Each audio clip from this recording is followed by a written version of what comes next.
Assalamu alaikum and good day everyone. We are the group 3 and our assigned topic was revisiting secondary learning plans, integration of 21st century communication skills and ICTs. For my part, I will be discussing the traditional learning plans in teaching and learning, which I believe you already know what is traditional learning and teaching. Thus, this will just serve as a quick review for all of us. The education system of the 21st century has changed radically with the integration of the technology in every sector. At the same time, the students are more mature than the previous time. Now, in the 21st century, education depends on thinking skills, interpersonal skills, information media, technological skills, as well as life skills. Especially, the education of the present time emphasizes on life and career skill. Now, there has no value for rote learning. In general, it needs to meet the industry need. But for this topic, let us go back to the ways of teaching and learning before the integration of 21st century communication skills and ICT. Traditional teaching or traditional methods of teaching are a thing of the past in which teachers are the controller of the class, where they teach and take the complete responsibility of the learning environment. All the duties and powers are vested in the teacher, and they, being the lecturer in the class, play the role of an instructor for the student and also the decision maker for taking the decision of what to teach and how to teach.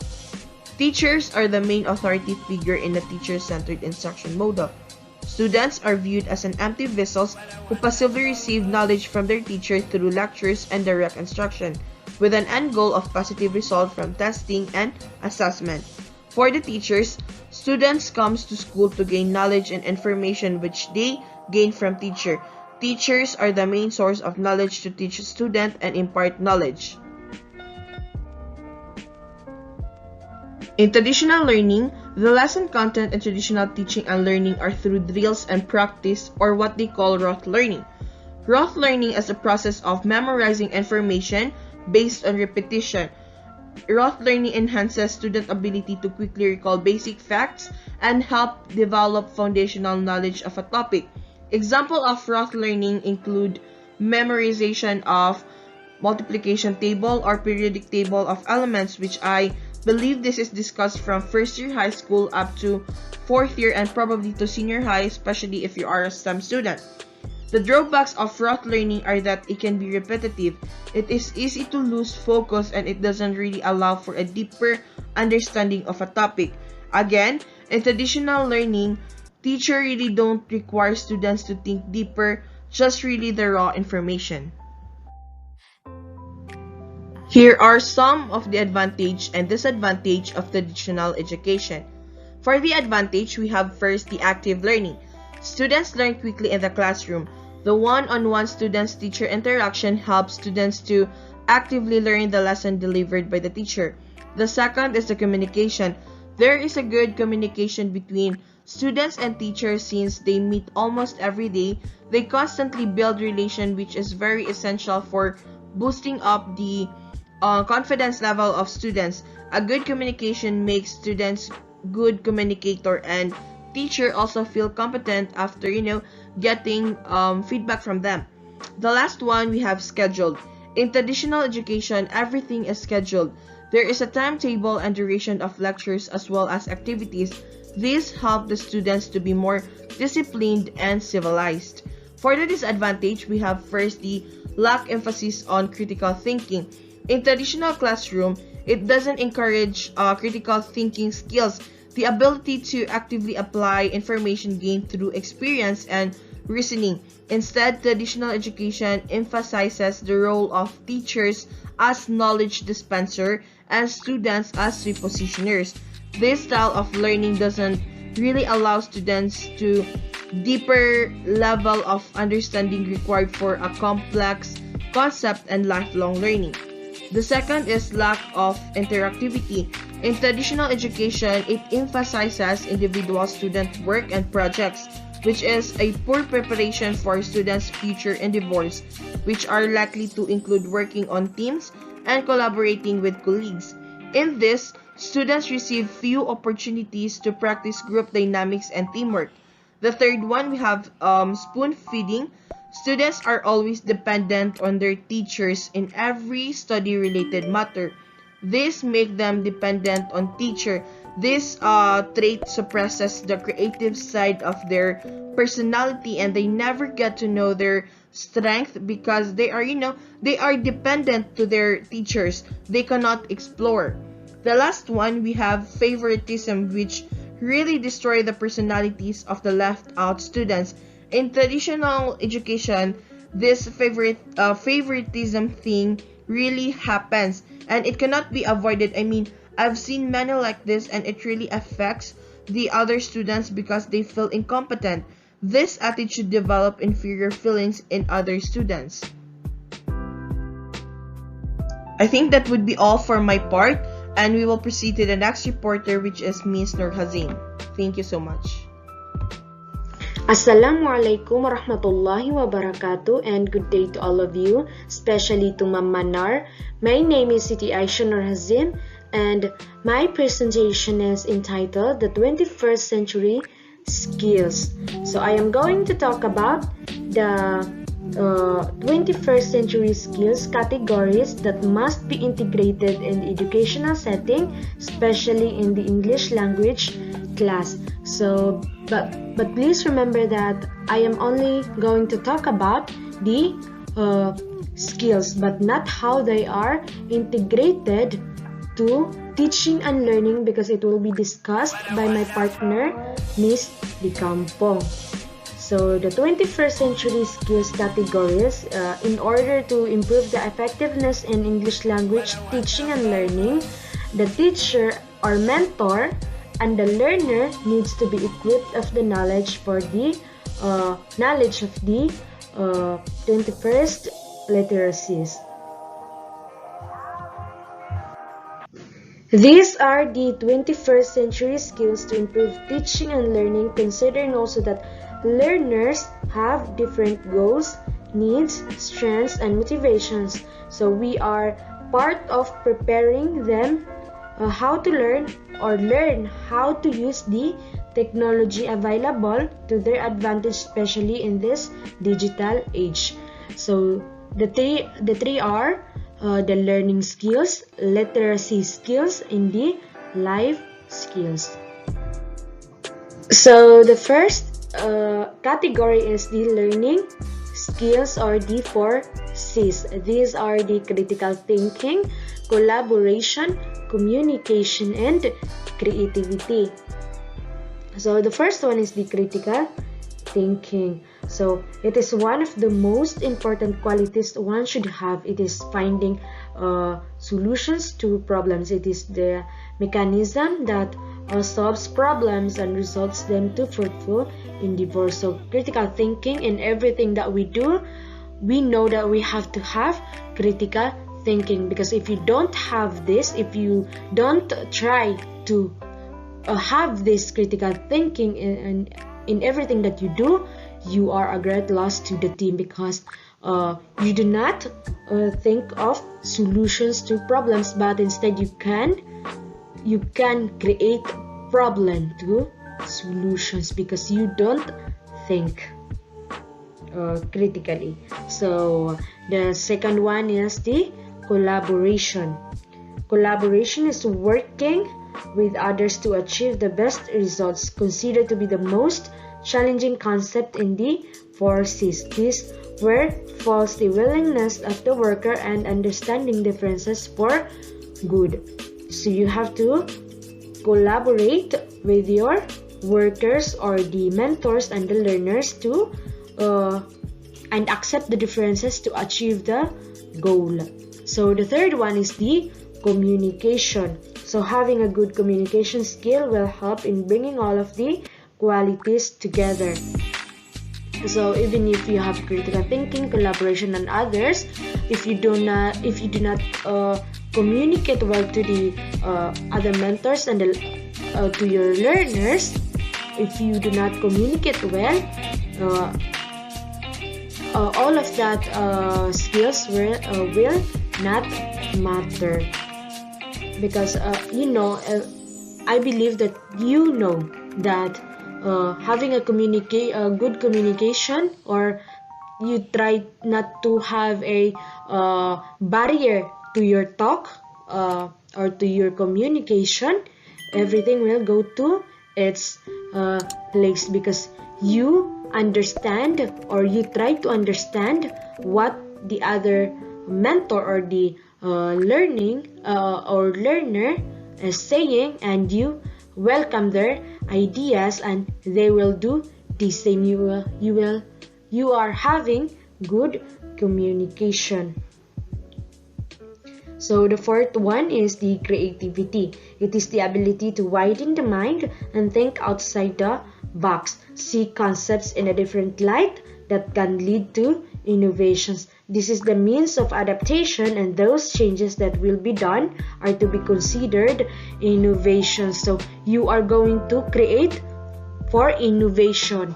So bear in mind that the changes that you are going to create should be for good and not for loss, because there are changes that, because you know that there are changes that leads to great loss to the work or to the educational setting. So you have to create for innovation. Think that your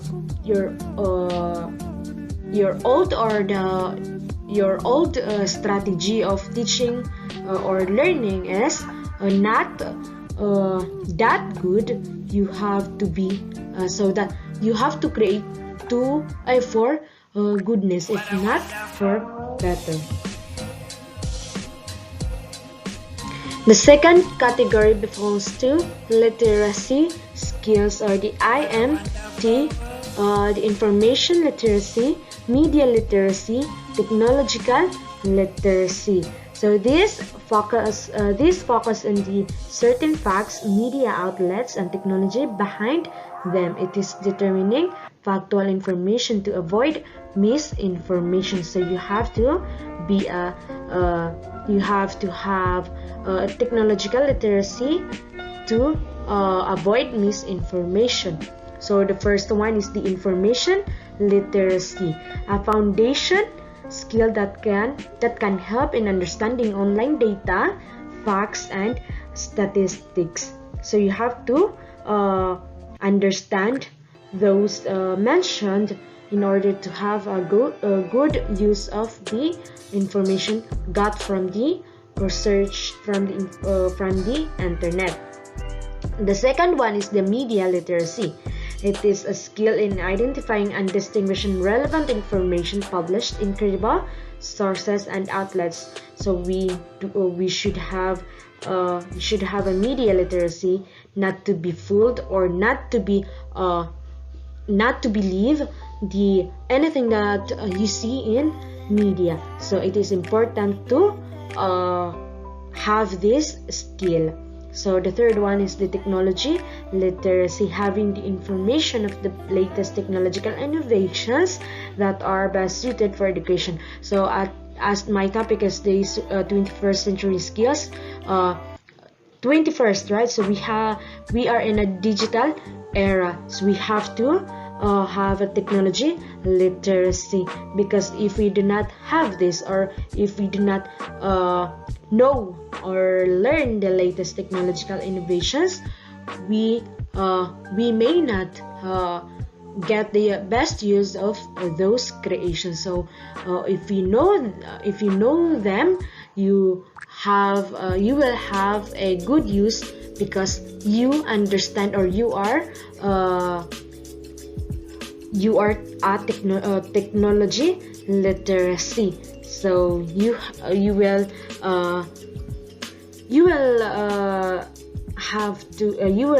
will get to use them for best.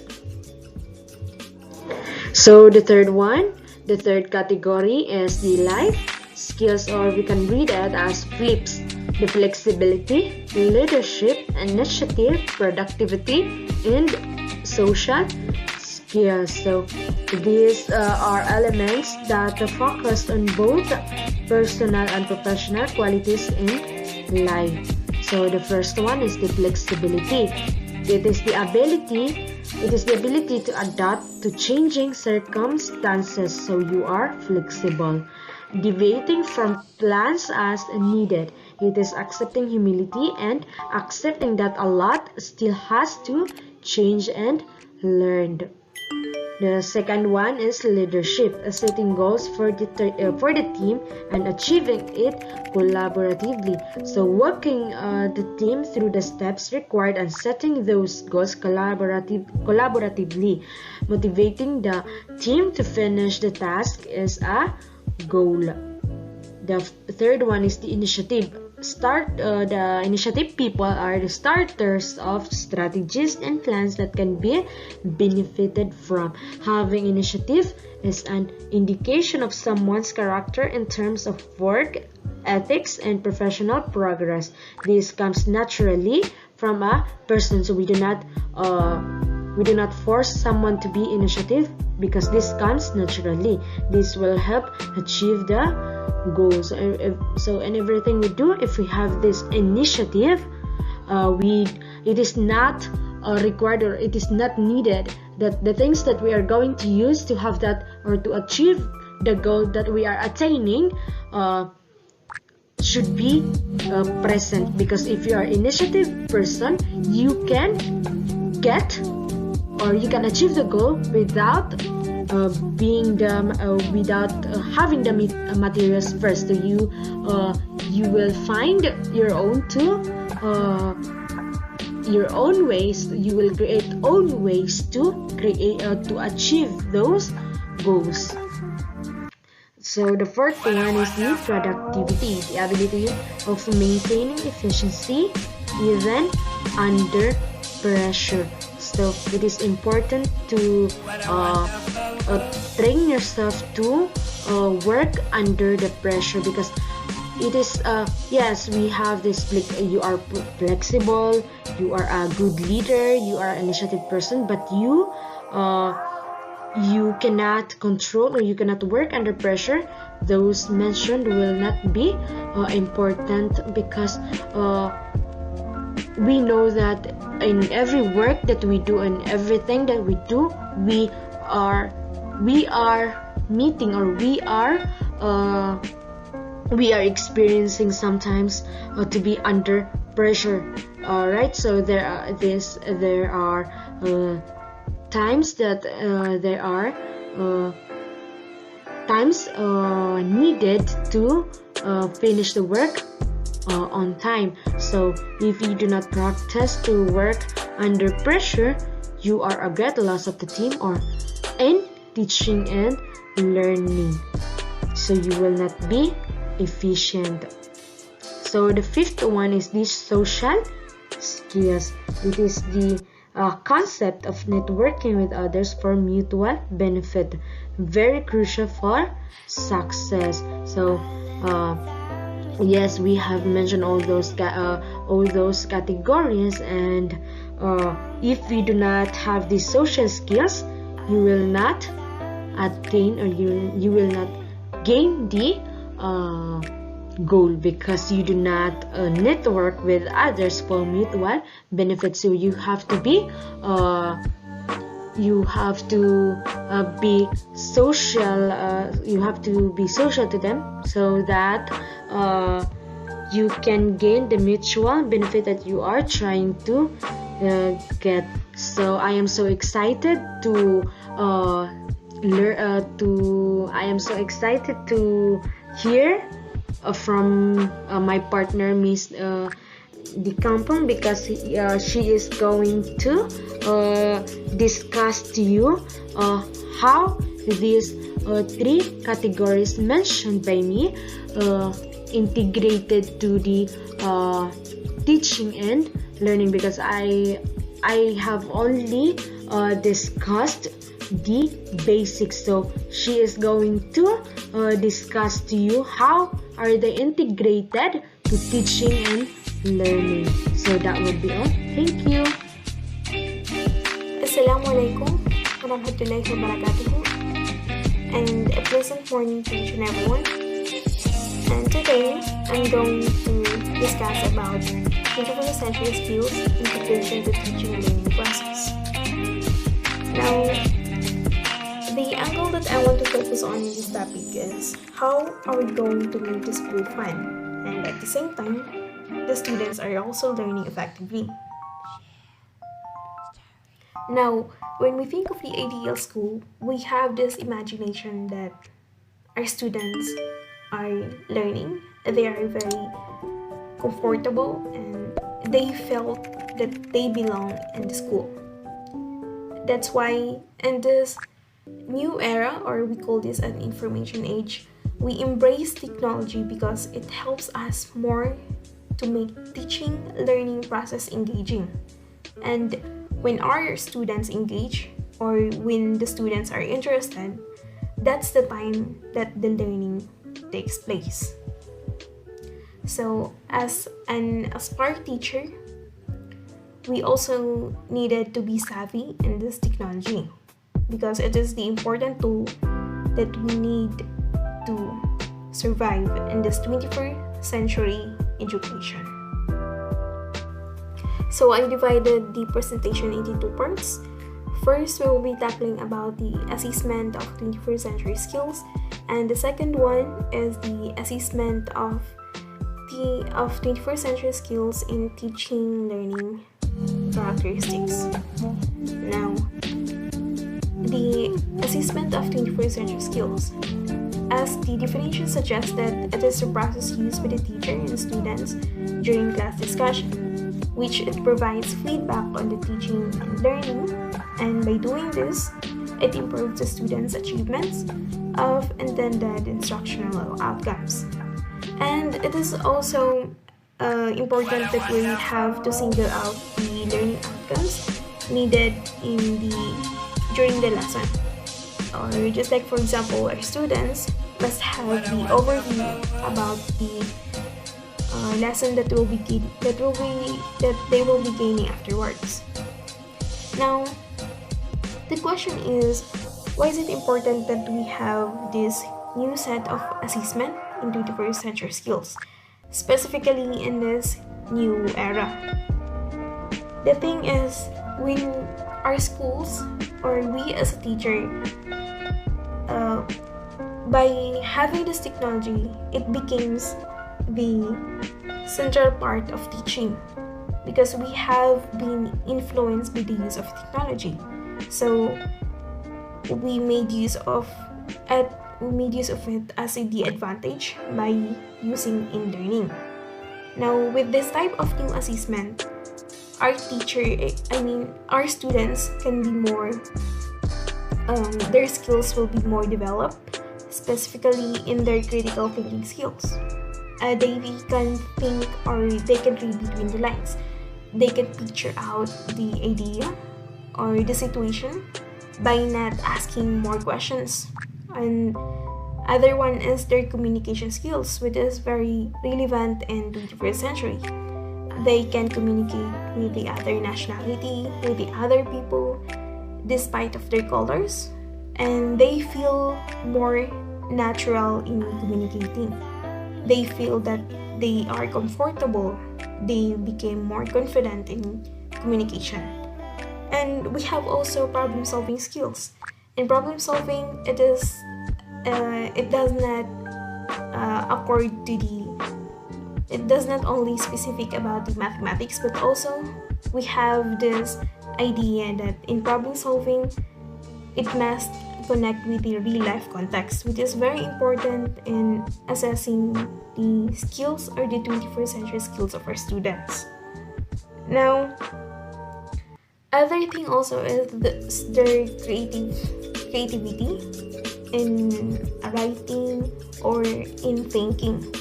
They have this kind of skills that they needed to develop, and that is why we have this new type of assessment that they will be gaining in this type of learning. Now let's move on with the 7 strategies. First, let's provide a clear and understandable vision of the learning target. Now, when we are teaching, it is important that a student must also have the overview of what learning they will be gaining after the lesson. And this type of learning should be done in innovative and engaging learning materials. Second one is we can make use of exams or models of strong and weak work. In this type of strategy, we have to consider our students. Why? Because our students have different type of level of intelligence, and it is very common in the students. The other one must be very intelligent. The other one could be low in terms of analyzation. So as a teacher, we have to consider that part. The third one is we have to offer regular descriptive feedback, or we have to give them the idea of how is it to give the effective feedback with their works. Now, our students can be timid or they tend to be silent all the time, especially in discussion. So as a teacher, it is our way, or it is our part on how are we going to initiate their task by giving them the feedback or the effective feedback they will be needed, so they feel somehow motivated and continuing their work. Another thing as well is by giving or by praising their works, which they felt that their efforts are acknowledged, and in this way it also gives a positive sign of learning. The fourth one is we have to teach the learners in a self-assessment and get goals. And now, in 21st century, we have this idea of independency. It is important that our students must have the independent skills after they finish the school year. Now, in this independent skills, we can't afford that our students will be surviving relying to someone else, and that is not the goal that we are seeking for our students. We have to make them be more independent in their work, and that is why this strategy is important to be instilled in the mind of our students, so they will eventually get to learn outside world, or they will get to communicate, or they will get to understand what is the feeling of being in the outside world. Now, the fifth one is we have to design lesson to focus on one aspect of quality at a time. Though we are being surrounded by myriad of sources, especially in internet, it is our top priority as a teacher to conclude the top or the quality type of learning. We just can't teach our students by giving them a ton of information, but we can assess them on how are they going to act with those information and how they can live with those learnings naturally. So the sixth one is we have to teach students how to focus. It is very common in high school settings where our students tend to be more distracted in learning. So as a teacher, we have to keep our students focused on learning by making use of interactive type of activities. So what are these interactive type of activities? Just like, for example, what Ma'am Manar did in our class, where she successfully got our attention by making use of interactive activities or activity. Now, we have all experienced the learning and the tension and also the fun. The fun was very undeniable, which eventually made the class engaging. And that is the type of interactive activity that we need to do in our class. Now, the last one is we have to engage students in self-reflection and let them keep track of and share their learning. So in this part, it is important that our students must also share their learning afterwards. So they will be encouraged to have this healthy relationship between each other. And also, it's not just the students, but also the teacher and learner. They will have this healthy relationship between them. And it eliminates the fear and the superiority level that the students felt. Now, by doing this healthy relationship, the students can be more felt comfortable and sharing their ideas and also their learning in the class. And we have 21st century teaching learning characteristics. Now, we all know that 21st century is a very word that infuses hopes, expectations, and it is also regards in the highest order. Other thing as well is 21st century learning is obviously has to be unconventional and off menu. It doesn't like the traditional method where we only have the pens and papers, because in this era it is the information age, it is the era of technology. We've been influenced by the use of gadgets, and also the information came from internet. So in this era, it has the highest level of competition for students and evolution. So what should be the characteristics of this era to make the students outshine the other numerous bright students? So first, we have the knowledge-oriented. It is the most basic and most important aspect of learning. And this way, whatever teacher-student learn, it must be for the sake of enhancing knowledge and not only to meet the immediate goals. It is very common for the elementary learners and also for teenagers, where they only seek to learn to pass an exam or to pass the school year. So that is not the ideal type that we need to instill for our students. They must learn for the sake of acquiring knowledge. Second one is our students should be technology driven or technological driven. Because how can one think of as far as surviving this era without technology? It is impossible. So whether you hate or you're scared of trying these new devices which are launched in the market or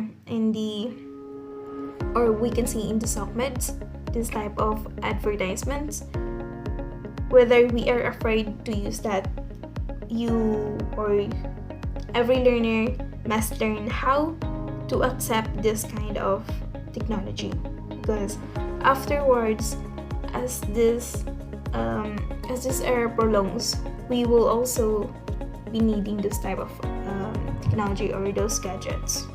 So we have to update ourselves about these technology trends, and we must also learn the various things about utilizing these numerous gadgets and how it will be engaging or how we're going to assess this type of learning to be more fun for the students. So the third one is we have relevancy. It is the things that we learn, or that must be the type of learning that is relevant for our students.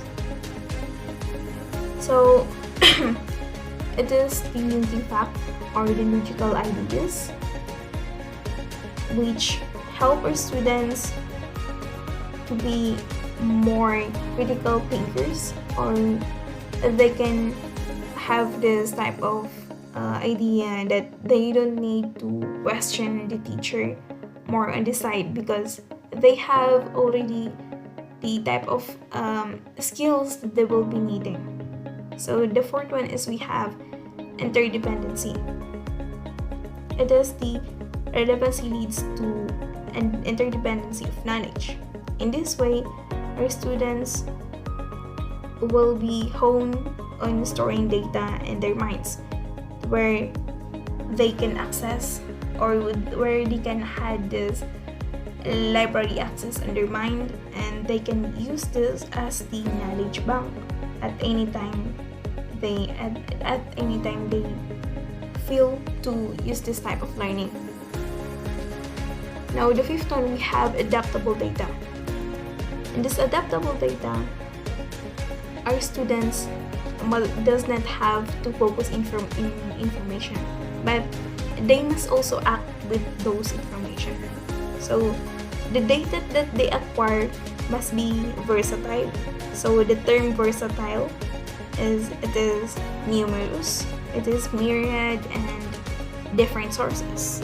So in this part, they should be able to apply the knowledge wherever it is required and benefit for themselves. So the sixth one is we have rich in data information. The information given must be data rich and not only half driven. So when we are teaching our students, we must be giving them the quality type of learning. Those learning that had the half information or knowledge type and half experience as a teacher. We share those valuable facts for them, so they can also imagine, or they can also have the opinion of what will be the cause, or what will be the conclusion of this decision if I'll be having this type of action. So they more likely having this relationship between their type of learning. So in this way, they can differentiate what type of information they will be having. So the last one is we have diverse form of learning. It is the process of learning that must happen in all directions, and it must be sensed in a way that it came from the media, also the type of assessment, and also the instructional strategies. In this diverse form, our students must more likely be first hand of everything that this technology had offered to us. Our student must be more active or more cooperative in this form of learning.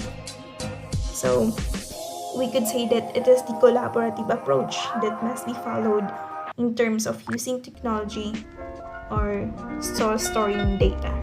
So these are the teaching learning process, or these are the process that we need to consider so we can integrate how are we going to use the 21st century skills.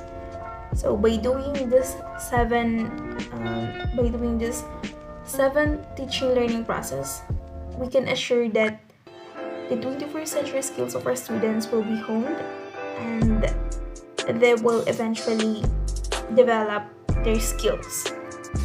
And that's it for my presentation, and thank you for listening. Good morning, everyone. For my part, I will be discussing how communication skills and ICT skills are integrated within the secondary learning plans in the context of 21st century. By the way, I am Ella Luzares Sala, your discussant for today. The basic education curriculum of the country was enhanced with the implementation of the K-12 curriculum. We are all aware that in our education system nowadays, we have these drastic changes from basic education curriculum, by which hindi nire-require ang additional 2 years in high school, to K-12 curriculum, by which we have now the senior high school. The K-12 curriculum is an education system that aims to enhance the learner's basic skills, to produce more competent citizens, and prepare graduates for their lifelong learning and employments. On top of that, we must remember that the K-12 program covers kindergarten and 12 years of basic education, which is 6 years of elementary education, 4 years of junior high, and additional 2 years of senior high, in order to provide sufficient time for mastery of concept and skills, to develop lifelong learners, and prepare graduate for tertiary education, middle-level skill development, employment, and entrepreneurship. One of the features of the K-12 curriculum is the requirements to equip every graduate with the following skills.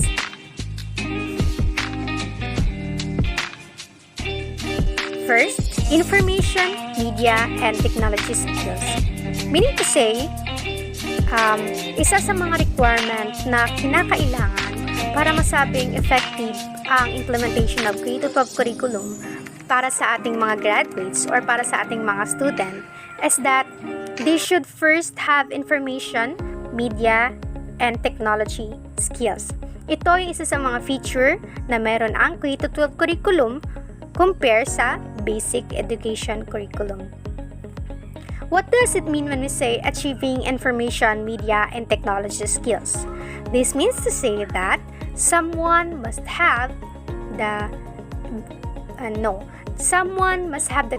capacity to be information literate, to be media literate, and to be technology literate. Meaning to say, when we say information literacy, it aims that a student or a graduate or someone must have an access or must know how to access information effectively and efficiently, evaluate information critically and competently. We're all aware in this curriculum that we are taught to analyze information that we are receiving. Tinuturuan tayo paano ba mag-identify ng isang information that is reliable and isang information na hindi naman reliable or kumbaga fake news. And on top of that, tinuturuan din tayo under this information literacy paano magbigay ng acknowledgement or ng credit sa mga rightful owner ng mga particular information na ginagamit natin. And also, binibigyan din tayo ng karampatang parusa para sa mga taong lumalabag sa tamang paggamit ng information. Yun ang other sa information literacy. When it comes to media literacy, ang aim din ng K-12 na makapag-produce ng mga graduate na media literate. Meaning to say, they understand both how and why media messages are constructed and for what purposes. Also, they know how to examine individuals in interpreting messages differently, how values and points of view are included or excluded, and how media can influence beliefs and behaviors. Meaning to say, ang isang student na media literate, he know how media can influence his belief and his behaviors. Last but not least, when we say technology literacy or when we say information communication literacy, it means that a particular student or a graduate under K-12 curriculum must be able to apply technology tools effectively in his situations. He can use technology as tool for his research, to organize and evaluate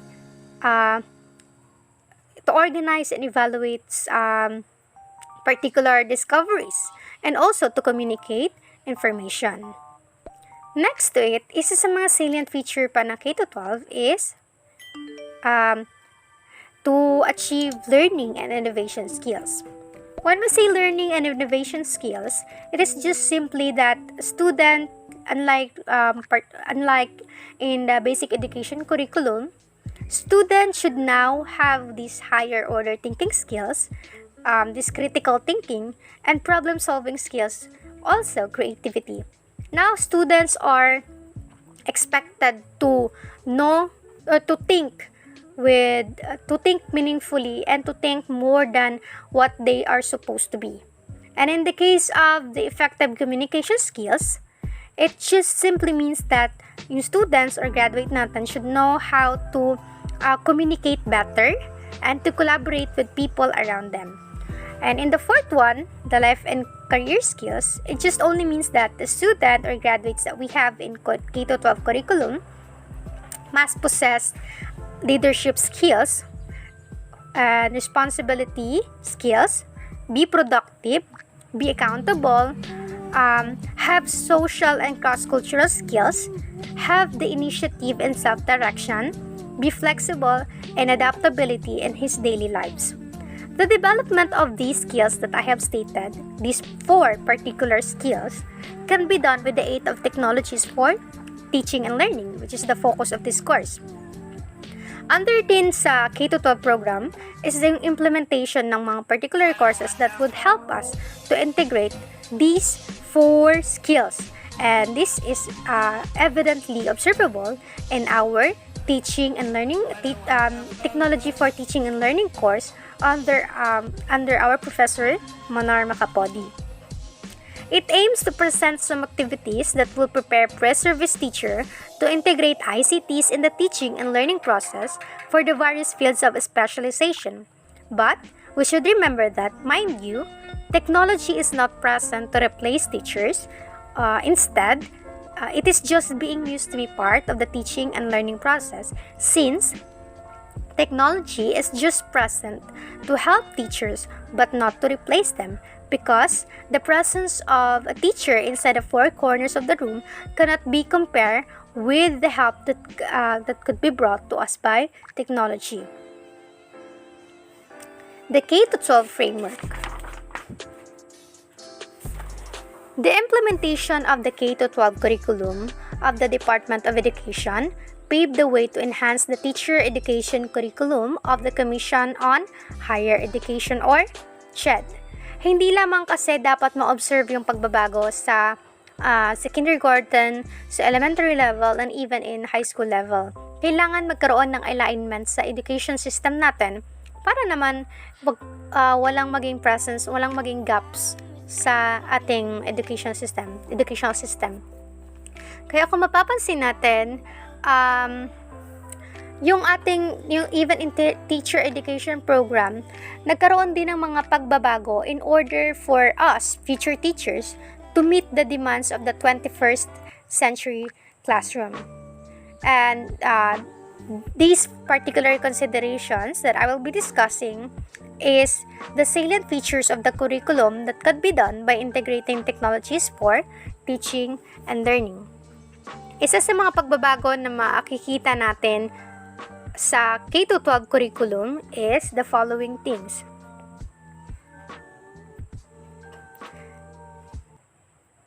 First is it strengthened the early childhood education or universal kindergarten. With the universal kindergarten program of the department, every Filipino child is expected to have access to early education. The use of technology in kindergarten by various schools is very evident in teaching them the alphabet numbers, shapes, colors through games, songs, dances in their mother tongue. Way back then, learners could still enroll to grade 1 without undergoing kindergarten, but in the case today, no one is allowed to proceed in grade 1 without undergoing kindergarten because early childhood education is strengthened in the K-12 framework. Siguro naaalala pa naman natin na dati noong sa kapanahunan ng mga parents natin, sa mga tito at tita natin, pwede kang mag-move up to grade 1 without undergoing kinders. Marami akong naging classmate in high school way back then na hindi sila naka-experience ng kinder. And that was allowed in the basic education curriculum. But now, in the K-12 curriculum, malaki na yung importansya na ibinibigay sa early childhood education because there is a great belief that ang early childhood education, ang foundation na makukuha ng bata sa early childhood education ay makakatulong sa kanya to be successful in his further education. I forgot to mention na isa pala sa mga changes na nangyari sa in tertiary education in order to make alignment with kindergarten, elementary, and secondary level education is that isa sa mga manonotice natin sa teacher education na way back then, when we say BS Ed Science, wala pa palang BS Ed Science specifically way back then. But we have these much specific courses offered by teacher education program, which is the BS Ed Biology, BS Ed Chemistry, BS Ed Physics. But now, hindi na ganun ka specific yung mga courses kasi pinag-isa na lamang sila sa isang course, which is the BS Ed Science. Kasi there is a belief that when you're teaching science, when you are gonna teach science subject, you will also teach this particular physics, biology, chemistry. So dapat ipag-isa na lang siya sa isang course para yung student is magkaroon siya ng information about all of it. So, yun yung isa sa mga changes na nangyari sa tertiary education under teaching education program. And also, isa pa doon is nagkaroon din ng mga subject na talaga namang makikita natin na nagtutulong sa atin or nagtuturo sa atin paano ba mag-integrate ng mga 21st century skills, particularly the communication skills and ICT skills, which is very crucial in a 21st century living. Kasi dapat yung tinuturo natin sa mga student natin is something that would be beneficial to them in living with this 21st century.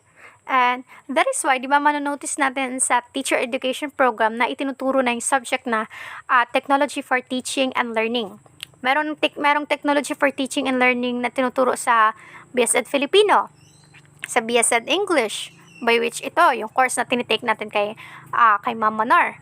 Meron ding technology for teaching and learning na itinuturo sa mga BS Ed Sciences for TLE.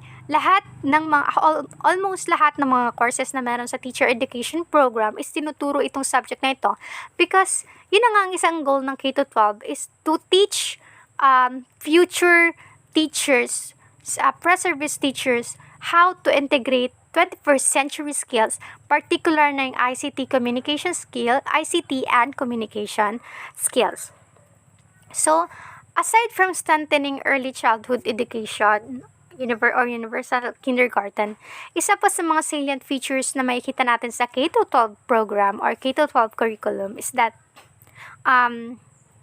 it aims to make the curriculum relevant to learners by means of contextualization and enhancement. Research shows that students tend to value a curriculum that is relevant to their lives. The more a particular topic is relevant, is kumbaga something that a student could relate, the more na magkakaroon sila ng motivation to listen with that. For example, if you're teaching your student about farming, merong mga student na mas makaka-relate sa topic na ibinibigay mo, lalo na, for example, yung mga anak ng farmers. And if that's the case, you might wanna give them the chance to share to their peers in front of the class what they know about them. And in that case, you are making the lesson more relevant to learners. And on top of that, students are often heard saying, do I need this to live a meaningful life? How will I use this lesson in the actual workplace? What is the relevance of this to me? And so on and so forth. We might not know, but our students are asking this question. Kasi even them, they're asking to themselves kung ano ba yung worth ng mga lesson na ng mga tinuturo natin sa kanila. And in order to meet these particular demands or these particular queries, the best thing to do is to contextualize our lesson or to make it something relevant to them. Various researchers share some tips for making learning engaging and personally. So, merong mga researchers na nagbibigay ng mga tips paano ba natin magagawa na ang ating ang mga learning experience na ibinibigay natin sa students natin are engaging to them. The first one is use suspense and keep it fresh. This could be done by dropping hints about a new learning unit before you reveal what might be. Also, leave gapping pauses in your speech. Also, change seating arrangement and put up new and relevant posters or display in the classroom. All these can activate emotional signals and keep student interest peaked. So, I remember na meron kaming subject in education by which nagkakaroon talaga kami ng mga changes sa seating arrangement. And nagkakaroon ng excitement for us to enter or to go to this particular subject kasi naisip namin, nahala saan na ba kami uupo mamaya? Baka mamaya sa harapan na kami ni ma'am, nakakatakot naman. Sana sa likod na lang kami para hindi kami masyadong makita ni ma'am na magkopyahan. Although hindi naman kami nagkokopyahan ha, pero parang nagkakaroon tayo ng excitement na pumasok sa isang particular class kasi mayroong mga innovations or mayroong mga pakulo na ginagawa yung mga teachers natin. Next to that is we should make it student-directed. Meaning to say, we should give our students a choice of assignments on a particular topic or ask them to design one of their own. This has something to do with implementing a democratic classroom. We should know that today, we are now diverted from student-centered to teacher-centered, by which now, we are giving our students the freedom to do things on their own in some parts and to research things on their own, to discover things on their own, and also to design something for their own. So, as a teacher, we must give them the freedom to, kumbaga, mag-design ng mga assignments na gusto nila and should not limit their knowledge into a particular thing. Kasi in Q12 curriculum, take note that we are now in a student-centered curriculum by which the teacher and the student are working hand in hand and collaborate with one another to make the teaching and learning process more fun and more exciting. Next to it is connect lesson to their lives and what they already know. This can be done by taking time to brainstorm about what students already know and would like to learn about a topic, which helps them to create goals. Also, we should provide utility value by which we would help students to realize that the content we are teaching to them is not just interesting but also worth knowing. The third one is building proficiency or mother tongue based multilingual education. We are all aware that in K-12 program, the mother tongue based multilingual education is also implemented, by which in the first 3 years of early education of the students, they will be able to use their mother tongue to also the teacher in instructing and also for students in communicating. To be able to promote the child's dominant language and to use it as a language of instruction, technological tools should be maximized. Children learn better and are more active in class and learn a second language even faster when they are first taught in a language that they understand. Based on the paper that we have published, which is entitled Mother Tongue Based Multilingual Education, the case of the Maranao Press Service teachers, we were able to find out that students we were able to find out that students from grade 1 to grade 3 who are being taught using their mother tongue are more competent or learn more better because they are less anxious and they are less pressure. Kasi 'di ba in the early years of children, they are pressured in the early years of children, they have this adjustment within them from their home to their classroom. So hindi na dapat tayo dumagdag sa pressure ng mga students na kung saan at their young age ang ituturo agad na language sa kanila or kumbaga ang gagamiting language of instruction is English agad. If that's the case, it would cause the affective filter within the class setting to be definitely high. Kasi mape-pressure sila that a teacher could not understand them or the student will not be able to communicate better. And we are all aware that if a student are pressured or if they are anxious, they are less likely to learn. So, for the fourth one, we should ensure integrated and seamless learning or the spiral progression, which is also which is also one of the feature of the K-12 program, the spiral progression. When we say spiral progression, it is the idea that to expose learners into a wide variety of concepts, topics, and disciplines until they are measured it by studying it over and over again, but with different deepening of complexity. If we would be notice it in our first year, when we were taught about the introduction of linguistic, what we have first are the superficial information about linguistic. But when we reach second year, we are now again taught with the same topic but with a different level of complexity. That's how it goes in spiral progression. For the fourth one, gearing up for the future, the K-12 curriculum ensures college readiness by aligning the core and applied course to the curriculum. It only means that the K-12 curriculum focus on developing appropriate specialization subject such as academic, sports, arts and design, and technical vocational livelihood. All of these specialization subjects have to be supported by educational technology for better learning. Diba we would be able to notice it in the senior high school, meron ng mga different tracks and strand by which students can choose kung saan sa tingin nila doon ang mas fit sa kanila. Yun yung isa rin sa feature ng K-12. Kumbaga at the early year in senior high school, the student can now predict what they think they want to be in the future. So last but not least is nurturing the holistically developed Filipino. Every K-12 graduate is expected to be ready to go into different paths such as further education, entrepreneurship, and etc. Every graduate is expected to be equipped with several skills such as information, media, and technology skills, learning and innovation skills, effective communication skills, and life and career skills. For teachers to maintain excellent performance, they need full support, and one of which is technological support. Kasi we are all aware that even though kahit gaano kaganda yung mga feature na pinapakita sa atin ng K-12 programs, hindi pa rin siya ganun ma-achieve kapag walang support na ibinibigay sa mga teachers, since our teachers are the frontliners inside the four corners of the room. And in order for our teachers to give them this technological support, we have these steps in K-12 curriculum framework.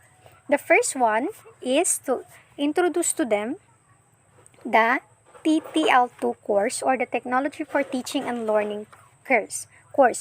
For our pre-service teachers, this course will help them to use the power of computer technologies in the different fields of specializations and to be able to assess their prior knowledge on how students can use computer technology to enhance learning.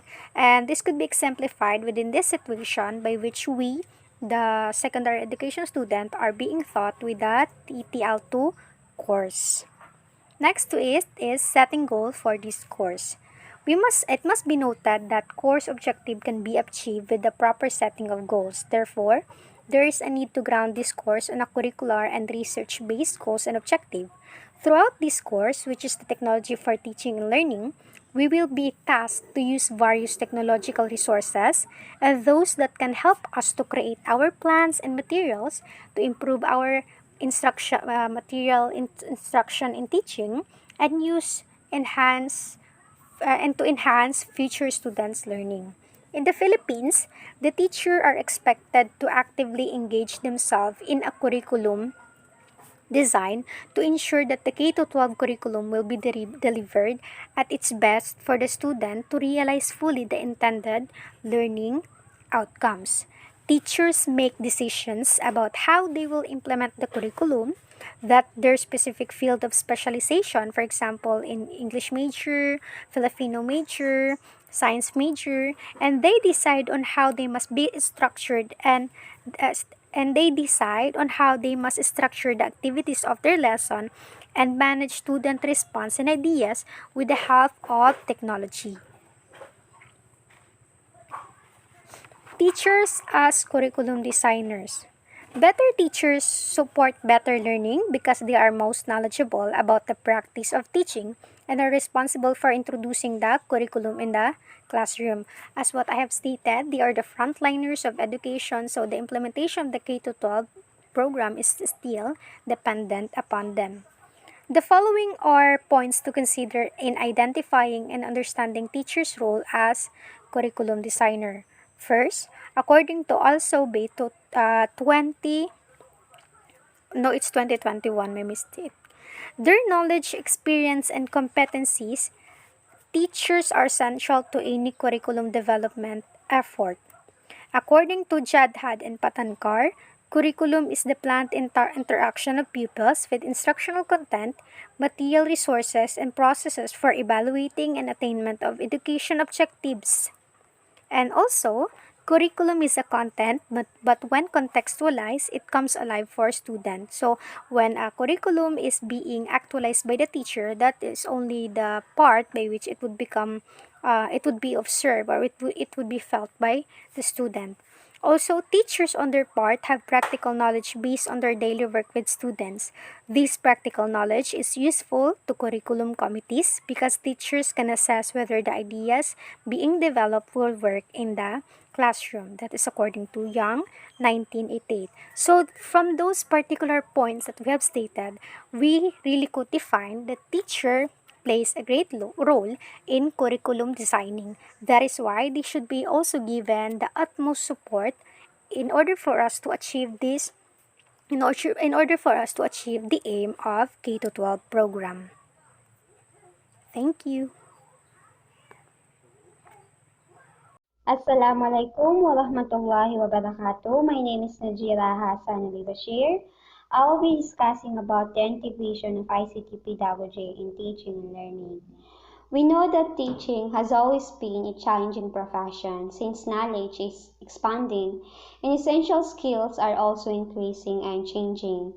And with this, teachers need to engage or integrate educational technologies to help and assist them in teaching and learning process. According to Pisapia 1994, integrating technology with teaching means the use of learning technology to introduce, reinforce, supplement, and extend skills. So as teachers, we have to make use of the educational technology in our teaching, aiming for students to have a better understanding of our discussion or to develop or extend their skills. Like for instance, letting the students watch an educational video through projector related to the lesson as a supplement. Another example is letting the students use laptops, PPT, or other educational technologies for their activity, because with that, the students would be able to practice their ICT skills. According to International Society for Technology and Education, effective integration of technology is achieved when students are able to select technology tools to help them obtain information in a timely manner, analyze and synthesize the information, and present it professionally. So the students don't select technology that not actually needed in their activity. If the class activity is reporting, then choose technology tools that are really needed for it. So according to Wang and Hua, ICT into teaching and learning is growing area and has attracted many educators' efforts in recent years. So based on the scope of content covered, ICT integration can happen in 3 different areas: the curriculum, subject, and lesson. So according to Bahati 2010, ICT integration has to be done at both pedagogical and technological levels, with much emphasis put on pedagogy. So ICT integration into teaching and learning has to be underpinned by pedagogical principles. According to UNESCO 2005, ICT integration is not merely mastering the hardware and software skills. The teachers also need to realize how to organize the classroom, to structure the learning task so that ICT resources can become automatic and naturally responds to the requirements for the learning environment. So this is how ICT is defined. According to Marson 2005, ICT includes all of the full range of computer hardware, computer software, and telecommunication facilities. And according to TINIO 2009, ICT is a diverse set of technological tools as resources and used to communicate, create, disseminate, store, and manage information. These technologies include hardware devices, software applications, internet connectivity, broadcasting technologies, and telephony. So all these technologies that I have mentioned can be integrated in teaching and learning process. So these are the three fundamental elements of ICT integration by Wang 2008: the pedagogy, social interaction, and technology. So if these three are integrated in the classroom, the more that the class would be more productive. Because imagine a classroom using educational technology, and the teachers and the students have the ICT skills. The students are all participating, exchanging ideas, and the teacher serves as a mentor, as a coach who helps his students achieve the learning goal. That's where you could say that ICT is integrated effectively. So I think that's all for my discussion. Thank you for listening. And for our offense team, we choose Group 7.